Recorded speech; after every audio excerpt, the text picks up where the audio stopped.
திருத்தினவங்கன்னு சொல்றாங்கன்னா அதுல ஒரு சின்ன ஒரு அதை மட்டும் சொல்லிட்டு நான் முடிச்சிருக்கேன். இந்த ஆண்டாள் வந்து இந்த அக்கார் அடிச்சு தயாரிக்கிறதுக்கு ஆண்டாள் செஞ்சது பால்சோறு தான். அது அக்கார் அடிச்சு இல்லை. அவங்க அக்கார் அடிச்சு செய்யறதுக்கு ஒரு ஃபார்முலா சொல்றாங்க.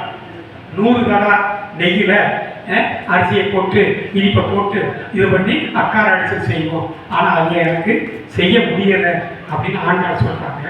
அதை ராமானுஜர் செய்து காட்டினார். உடனே சிலை வடிவிலிருந்த ஆண்டாள், அண்ணா உங்களுக்கு நன்றி அப்படின்னு ராமானுஜரை பார்த்து சொன்னாங்க. அதனாலதான் ராமானுஜர் வந்து ஆண்டாளுக்கு அண்ணனாக, ஆனால் ரொம்ப நாள் பின்னால பிறந்தவர் ராமானுஜர். அப்படி ஒரு பாட்டு. எனவே இன்னொரு பாட்டு, அந்த பாட்டுல ஒரு முக்கியமானது,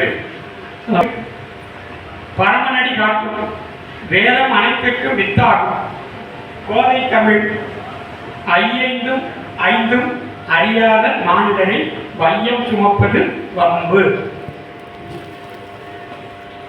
இதுக்கு சமணர்கள் வைஷ்ணவர்கள் இது வந்து ஆன்மீகம் தான்.